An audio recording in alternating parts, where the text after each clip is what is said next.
Group, Mr. Tony Loversuch.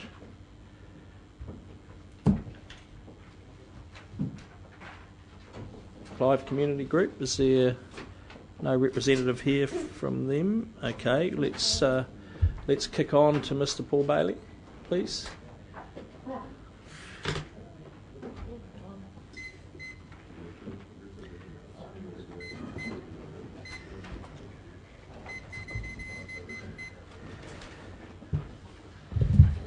And welcome, Mr. Bailey. You have 10 minutes, and I'll give you a 2-minute heads up. Thank you, Mr. Chair.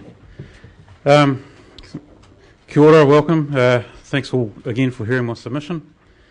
Firstly, I'd like to apologise to Councillors Scott and Dick and to Liz for my behaviour at the Roof Tanaforta Storage consultation meeting the other day. It was unconscionable and unprofessional, and I got my butt kicked by my wife for it, so rest assured I'm in trouble. I'm comfortable with the staff's response to my Plan Change 6 request. That's fine. I'm also comfortable with the arguments presented by Don't Frack the Bay yesterday, but I'll comment a bit further about those later on. I'm comfortable that the staff recognise that cadmium monitoring is an important issue and that soil monitoring will be increased. The only comment I wish to make in their response is that it is vital that any testing results are made public and transparently. I'd be happy if they were able to, for example, email me a copy as they are accepted by Council. With respect to the webcasting of meetings, you should be pleased with the numbers that are viewing the meetings, although the debate should not focus on numbers alone. They say that sunlight is the best disinfectant, and having all meetings, including subcommittee meetings, webcast means that your behaviour around this table will be available for all of us to see. The cost at $10,000 is insignificant in comparison to other budget lines, and by not agreeing to this spend would indicate to me that you're embarrassed by your behaviour, as I was recently. However, I'm sure you do not consider this to be the case. The other issue I raised was around community participation and consultation, which is the issue raised by Mr. Purley yesterday in a submission.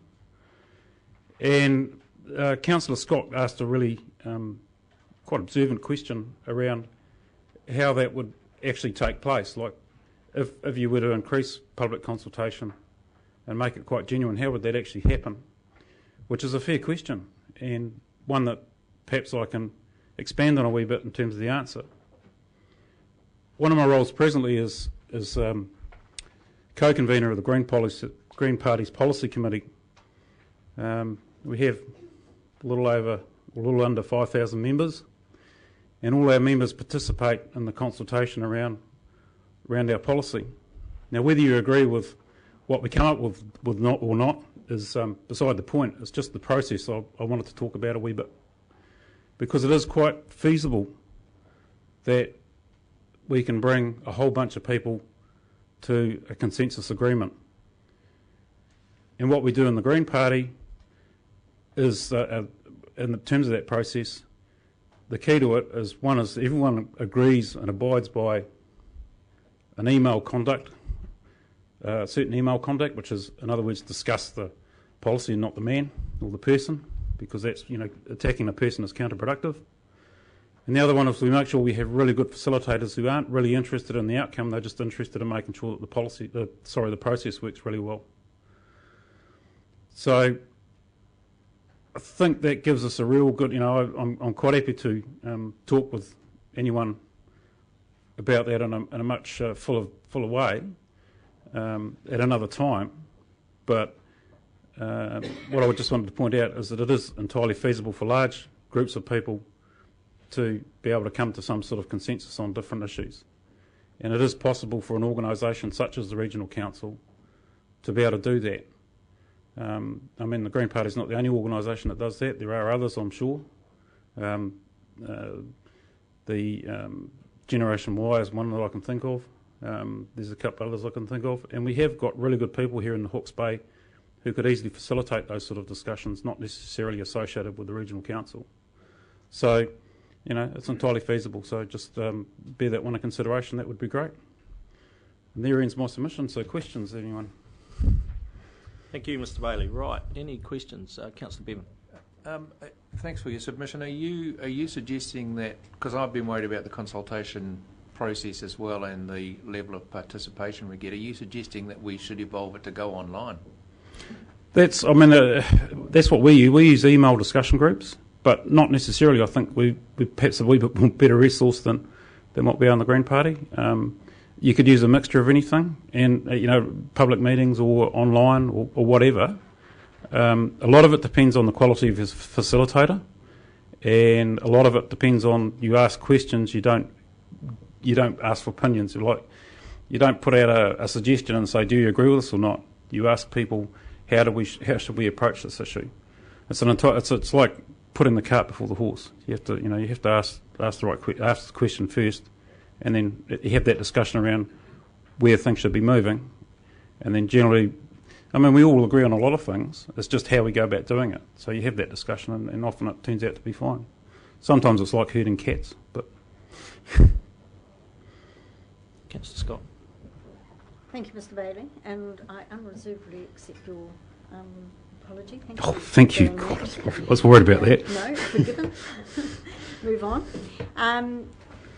Just teasing out this public consultation, because clearly it is, and you do refer to it in your public engagement.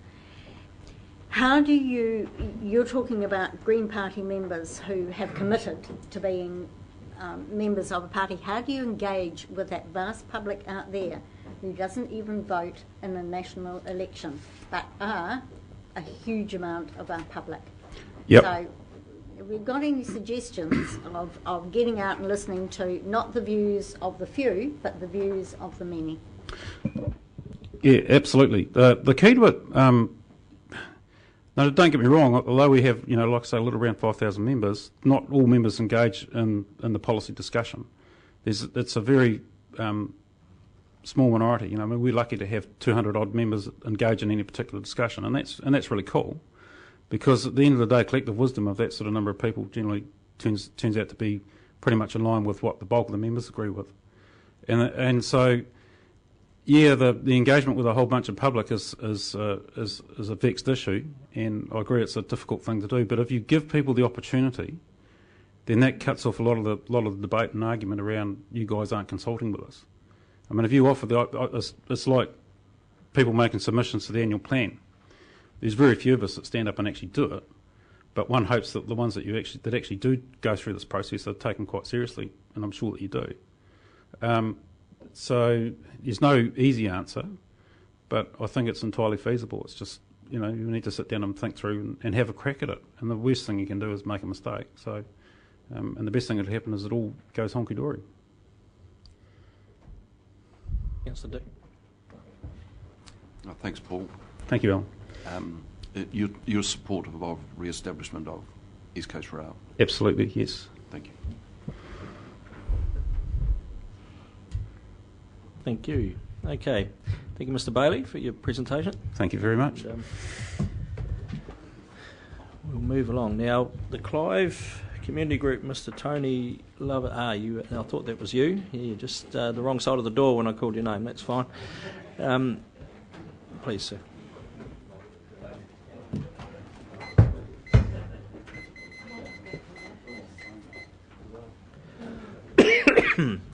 So, new to the process, 10 minutes, and I'll alert you when you've got a couple of minutes left or thereabouts. And if you want us to ask you some questions, please consider that in your presentation. So, okay. And got the microphone on. The floor is yours.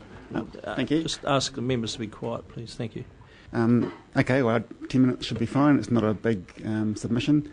Thank you for having me. My name's Tony Loversuch. I'm the chairperson of the Clive Community Group.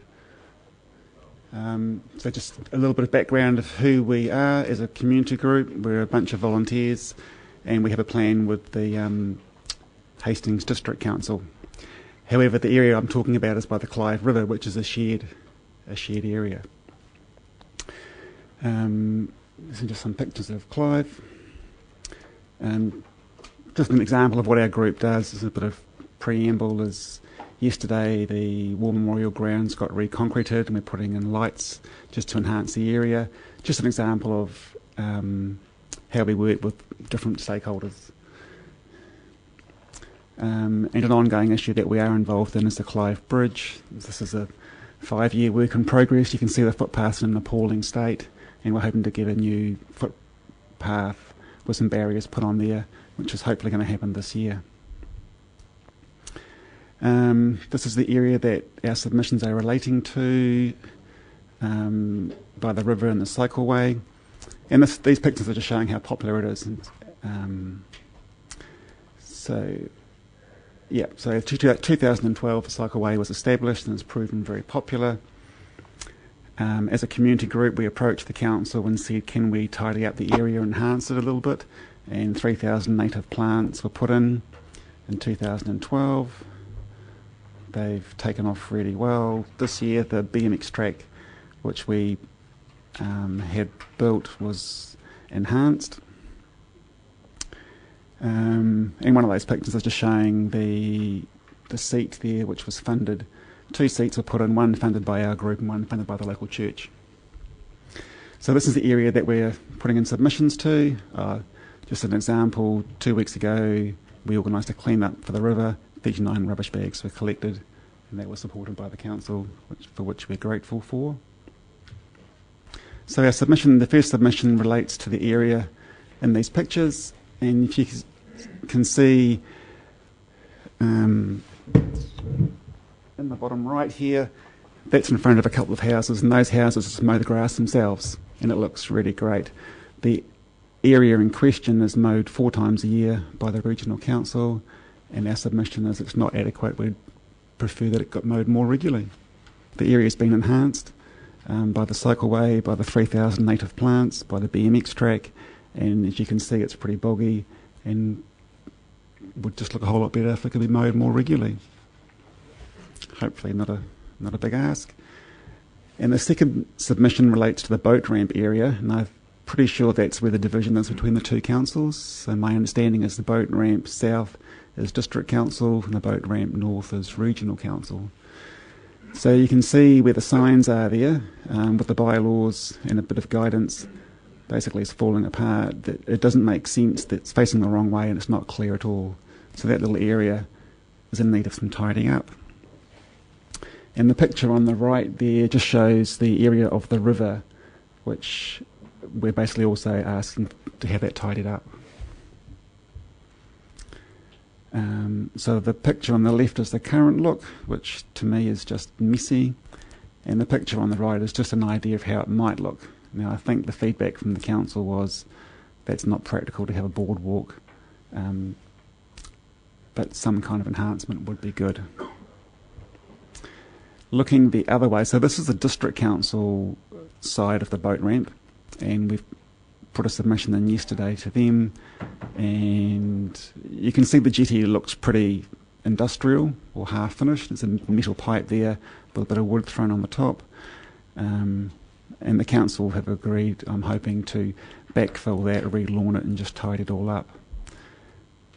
And this is just pictures of that area.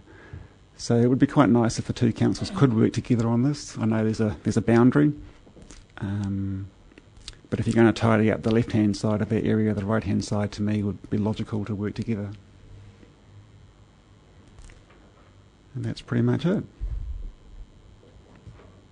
Thank you. Questions? Any questions? Oh, Councillor Scott.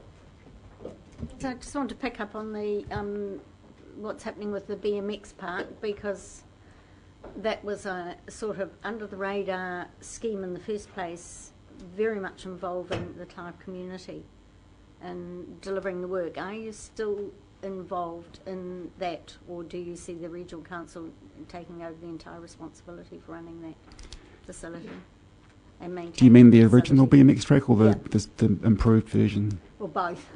Okay. Well, originally it was 2009. It was built over a weekend, and the enhancement was done last year. That was a conjunction between the community group and the BMX club. But obviously 2 volunteer groups, we have no source of income, no money. So the council donated or gave the dirt and the lime sand, and the voluntary labour and design was by the BMX track, the BMX club, I should say.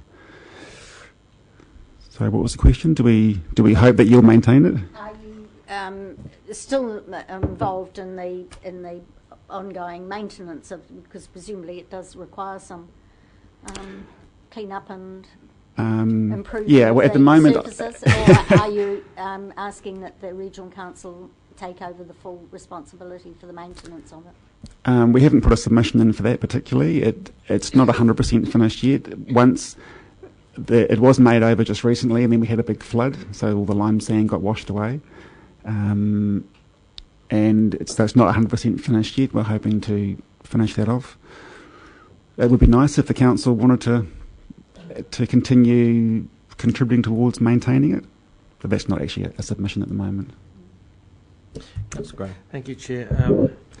Firstly, thanks for your submission, and just thanks also for doing the work you do. You know, small communities like you, it's just wonderful that you do this, and I use that trail through Clive, and I guess, you've really done a great job there.